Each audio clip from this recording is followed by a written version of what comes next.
পরিচয় দিতে হবে।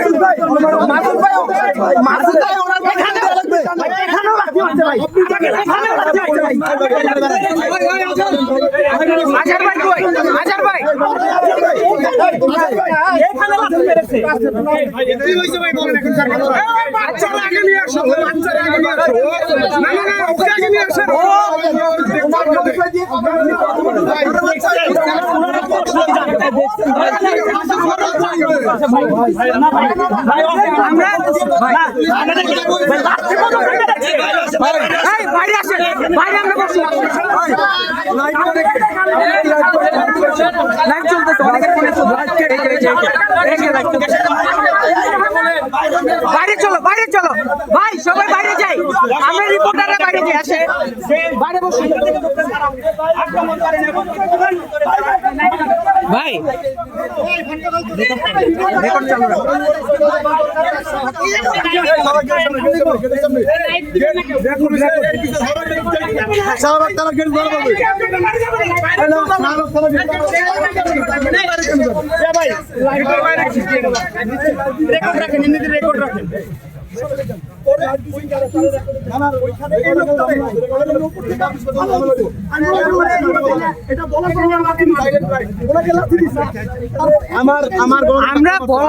আমরা এখানে বলার পরও আপনাদের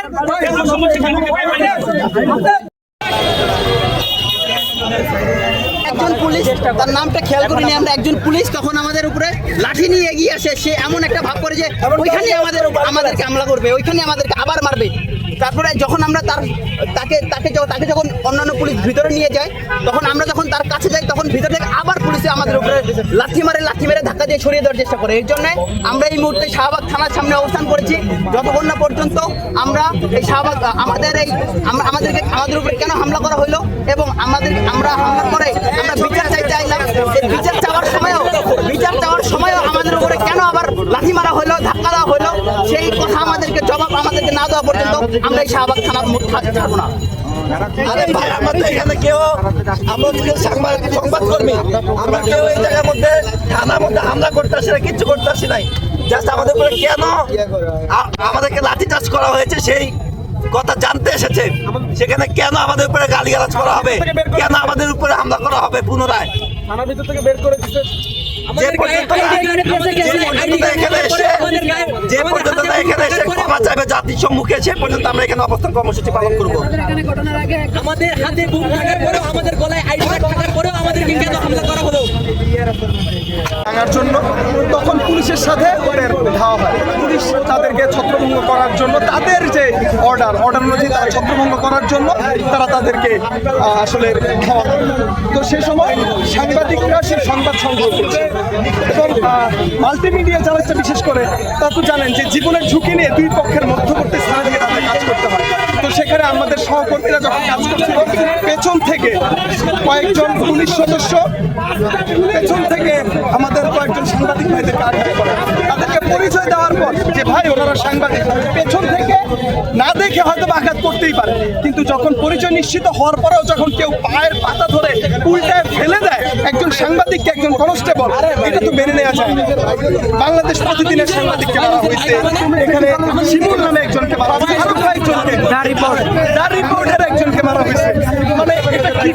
পরে যখন সাংবাদিকরা অভিযোগ নিয়ে শাহবাগ থানায় আসে, শাহবাগ থানায় ঢোকার মুখে কয়েকজন কনস্টেবল যারা কিনা বর্তমান পুলিশকে দুর্নাম করতে চায়, সেই পুলিশ সদস্যরা আবার সাংবাদিকদের উপর চড়াও হয় এবং এখানকার অন্যান্য পুলিশ সদস্যরা তাদের ব্যবহার ভালো থাকলেও কয়েকজন কনস্টেবল তারা সাংবাদিকদেরকে আবার হাত তোলে, পেছন থেকে লাঠি দেয়, গালি দেয় এবং এই হচ্ছে পরিস্থিতি।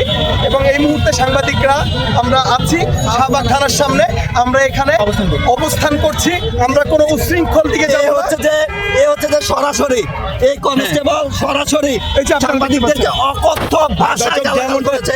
দেখতে পাচ্ছেন যে ভাষায় গালাগাল করেছে, তার যে চেহারা, তার যে চোখের যে ভাষা, সেই ভাষাটা পুরো এক্সিকিউটিভ এবং কনস্টেবলের নাম বোঝা যাচ্ছে না যে ভেতরে আছে। এ হচ্ছে ভেতরে আছে। সাংবাদিকরা যখন ভেতরে প্রবেশ করে কয়েকজন তেড়ে আসে হাতে লাঠি নিয়ে, পরে সাংবাদিকরা যখন জিজ্ঞেস করে আপনি লাঠি নিয়ে কেন আসলেন, বলে যে ভিতরে মারবে? ঢুকায় মার। বলে যে গেট আটকা, বলে যে থানার গেট আটকা, থানার গেট আটকা, ভেতরে গুলারে পিস। বলি এবং এটা যে বলছে আমরা যখন থানার ভিতরে প্রবেশ করি তখন বাচ্চা করে একটা কনস্টেবল সে একেবারেই অ্যাগ্রেসিভ মুডে ছুটে আসে হাতে স্ট্যাম্প নিয়ে এবং Stamp আমাদেরকে ছিল, stamp। আমরা ভিতরে থাকা- পুলিশের হাতে স্ট্যাম্প, পুলিশের হাতে দিয়ে মারা যাচ্ছে। স্ট্যাম্প স্ট্যাম্প এবং দিয়ে মারা যাচ্ছে। এবং তার যে বয়স বেশি দিন আগে নিয়োগ হয়নি এবং সে খুবই অকথ্য ভাষায় গালিগালাজ করতে করতে এগিয়ে আসে সাংবাদিকরা যখন মূল ফটকের ভিতরে প্রবেশ করে শাহবাগ থানার মুহিদুল নামের একজন, খুব সম্ভবত সে এএসআই অথবা এসআই, মুহিদুল সাহেব বলতেছেন গেট আটকায় দে, অকথ্য ভাষায় মাদার ডট ডট বলে যে আটকায় দে, গেট আটকায় দে, সবগুলারে পিটা। তো এটা আসলে কোন ধরনের ব্যবহার? পেশাগত দায়িত্ব তারাও পালন করে, আমরা কখনো পেশাগত দায়িত্ব পালনে বাধা হয়ে দাঁড়াই নাই। আমরা কেন সাংবাদিক পরিচয় দেওয়ার পরও আমাদের সহকর্মীদের উপর হামলা করা হলো? এটা শুধু আজকে নতুন নয়, এটা কি উদ্দেশ্য প্রণোদিত হতে পারে কিনা যে এটা পরিস্থিতি আরো ঘোলাটে করার জন্য সাংবাদিক পরিচয় দেওয়ার পরও সাংবাদিক পিটানোর যে ঘটনা সেটা উদ্দেশ্য প্রণোদিত ছাড়া কিছু নয়। এই ঘটনা নতুন না, পুলিশের এই ঘটনা পক্ষ নতুন থেকে না। সিভিল ড্রেসে আমরা একটা ভিডিও প্রকাশ করেছি। সিভিল ড্রেসে একজন আইন শৃঙ্খলা রক্ষাকারী বাহিনীর সদস্য, সে বলতেছিল, আমরা পেছনে ছিলাম, ওনার পেছনেই আমরা, উনি আমাদেরকে খেয়াল করে নাই যখন আমাদের সহকর্মীরা লাইভ করছিল। আপনারা জানেন মাল্টিমিডিয়া রিপোর্টাররা সব সময় তাৎক্ষণিক যে সংবাদ সেটা প্রকাশ করে থাকে। সরকার থেকে যদি বিধিমালা করে দেওয়া হয় যে সাংবাদিকরা লাইভ করতে পারবে না, আমরা লাইভ করব না। যেহেতু এখনো বন্ধ করা হয় নাই, আমরা লাইভ করছিলাম। সাদা পোশাকে একজন আইন শৃঙ্খলা রক্ষাকারী বাহিনীর সদস্য, সে বলছে মানে গালি দিয়ে যে ওরা এখনো লাইভ করতেছে, গালিটা আমি বলতে পারছি না। এবং এই সেই লোক সে গালি দিয়ে যে ওরা এখনো লাইভ দেখানোর চেষ্টা করি, তার চেহারা পুরো একেবারে যে একটি রাজাকার যুক্ত চেহারা, এবং আরেকটি বিষয় যেটি বলতে চাই যে একেবারে রাজাকারের মতো দেখতে। উনি প্রথমে আমাদেরকে গালিগালাজ করেন, আর রাজাকারের মতো পরবর্তীতে চেহারাটা আবার একেবারে থানার সামনে আসেন। একেবারে যে রাজাকার রাজাকারের চেহারা ঢুকতে পারে, সে রাজাকারের মতো চেহারা। আপনার পরিচয় দিচ্ছিলেন যে হাবিব ভাইয়ের সাথে একটু ফোনে কথা বলেন। দুঃখ লাগে ভাই, দুঃখ লাগে। থানায় অভিযোগ জানাইতে আসছি, থানায় অভিযোগ জানানো আসাতে ভাই সবাই একসাথে হয়ে পেছন থেকে পুলিশ কনস্টেবলরা কয়েকজন পেছন থেকে লাঠি ঘুষি যেতে হয়ে পড়ছে। ভাই এখনো আমার মেহমান যেভাবে আসার হামলার দেখেন আমার মেহমান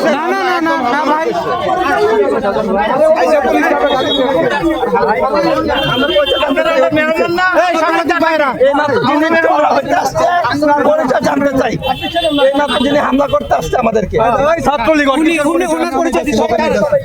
সবাই আমি একা যাবো এই মেসেজ দাও। ওই ছেলেটাকে নিয়ে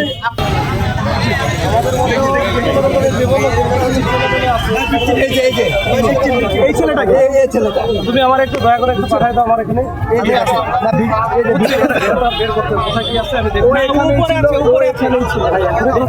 বেশি মহত একটা প্রশ্ন আছে আমাদের ইনস্ট্যান্ট সবাই আক্রমণ করবে কথা বলতে পরে আর কিছু হইব চলে যাবে ভাই এটা তো চলে আপনারা কত সময় নেবেন এটা এখন 24 ঘন্টা 3 দিন আমরা এখানে বসে থাকব আচ্ছা কোনো প্রেশার নাই কোনো প্রেশার নাই আমরা এখানে আনতে হবে না পর্যন্ত আমরা আছি। মানে সিনক্রেট করে না মাসুদ ভাই আমরা এখানে সিনক্রেট করব না মাসুদ ভাই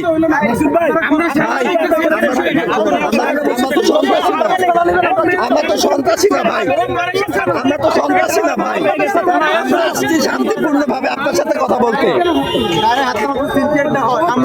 আমরা হাত তুলি নাই, আমরা কারো ভাই হাত তুলি নাই। সাংবাদিকরা কখনো কারো গায়ে হাত তোলে না।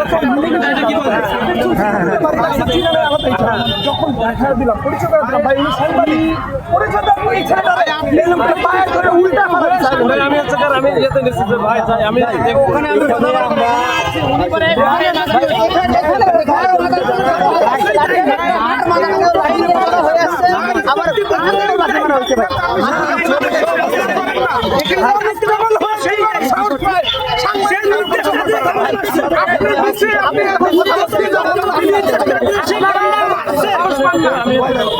না ভাই ওনাকে ব্যবস্থা করুন ভাই। আমাদের হাতে বুম আইডি কার্ড থাকার পরেও কেন মারা হলো সাংবাদিককে? আমাদের কেন হবে? মব জাস্টিস তো আপনারা করছেন, মব জাস্টিস তো আপনারা করছেন। স্যার আমাদের তো এমন না যে আমাদের আপনারা চিনতে পারেন না, জানতে মারছেন। আমাদের হাতে বুম আছে। আচ্ছা এত কেন আমাদের চুপ করে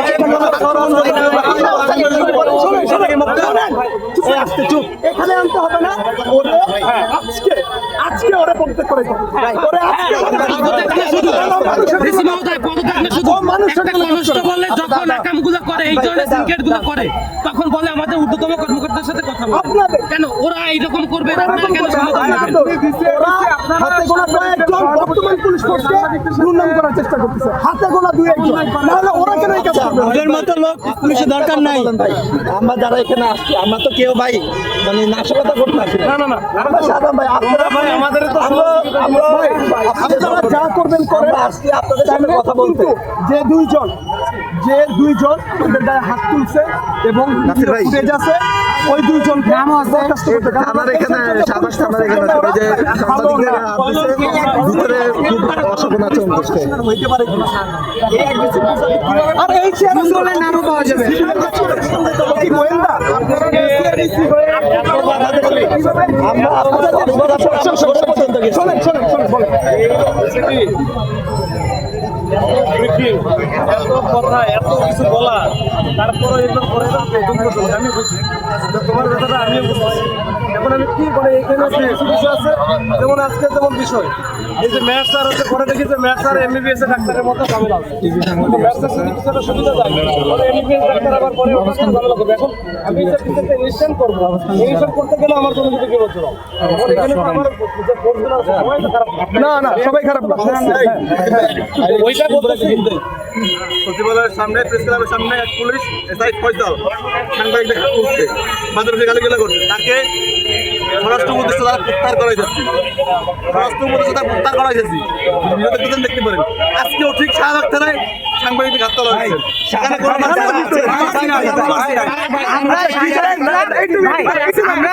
নাম যেন কি হয়েছে বলো যে গেটআপটা মহিদুল সমস্যা নাই যে পার্সনটা এমন করলো এখানে অনেক ভেতরে ঢুকি তারা কিছু বলে না। একজন বলতেছিল ওই ছেলেটা এসে যেভাবে খুব দুঃখজনক। আপনি ভেতর আপনি যখন কথা বলছিলেন দৌড়ে আসছে আপনি যখন আসছেন আপনার কয়েকজন পেছনে ছিল, তারা খুব ভালো ব্যবহার করছে, আমাদের ঢুকাচ্ছে কনস্টেবল দুজন চলে আসছে আইসা বলতেছে আমাদের গেট আপছে এদেরকে মার দূর থেকে এসে আমরা সাংবাদিক পেছন থেকে গালি দিচ্ছি ওরা আপনাকে এই মানে ভাই মানে না আপনাকে না পেছন থেকে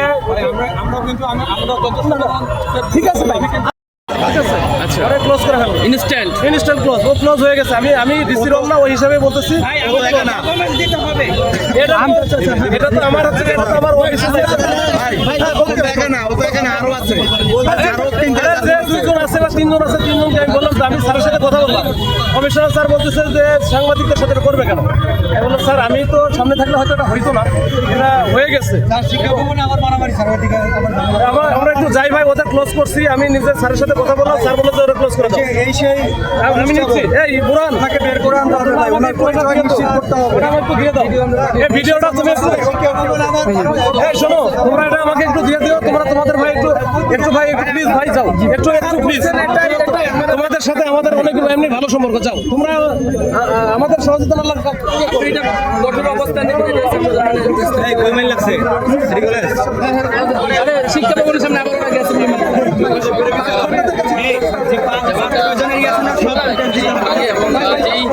কি করবে সদস্যের বিরুদ্ধে